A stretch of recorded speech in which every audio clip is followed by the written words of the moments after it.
Brazilian কিংবদন্তি পেলের একসময়ের ক্লাব নিউ ইয়র্ক কসমোসে যোগ দিলেন সমিত সোম। কানাডা অধ্যায় শেষ করে এবার যুক্তরাষ্ট্রের নতুন ঠিকানা লাল সবুজের এই মিডফিল্ডারের। কানাডার ক্যাভালরি এফসির সঙ্গে চুক্তি শেষ হওয়ার পর নতুন ঠিকানার খোঁজে ছিলেন সমিত। সেই অপেক্ষার অবসান ঘটিয়ে এবার যুক্তরাষ্ট্রের ঐতিহাসিক ক্লাব নিউ ইয়র্ক কসমোসে যোগ দিলেন তিনি। 2026 মৌসুমে ইউএসএ লিগ ওয়ানে খেলছে কসমস। তবে ক্লাবটির পরিচিতি শুধু বর্তমান ঘিরে নয়, এর সঙ্গে জড়িয়ে আছে বিশ্ব ফুটবলের ইতিহাসও। 1975 থেকে 1977 2 বছর কসমসের জার্সিতে খেলেছেন ব্রাজিলিয়ান কিংবদন্তি পেলে। দলটিকে লিগ শিরোপা জিতিয়ে এখানেই পেশাদার ক্যারিয়ারের ইতি টানেন ফুটবলের রাজা। পেলের পাশাপাশি কসমসের জার্সিতে খেলেছেন জার্মান কিংবদন্তি ফ্রান্স বেকেনবাওয়ার, জর্জিও চিলাগ্রিয়া ও ব্রাজিলের কার্লোস আলবাত্রোর মতো তারকারাও। তবে সময়ের সঙ্গে বদলেছে কসমসের পথ চলা।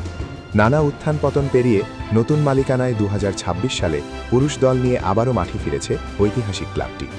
ইটালিয়ান কোচ দাভিদে কার্তির অধীনে ইউএসএ লিগ ওয়ানে নিজেদের নতুন পরিচয় করেছে কসমস, আর সেই নতুন যাত্রার অংশ হলেন সমিত সোম। কানাডিয়ান ক্লাব ক্যাভালরির জার্সিতেও সাফল্যের কমতি ছিল না সমিতের।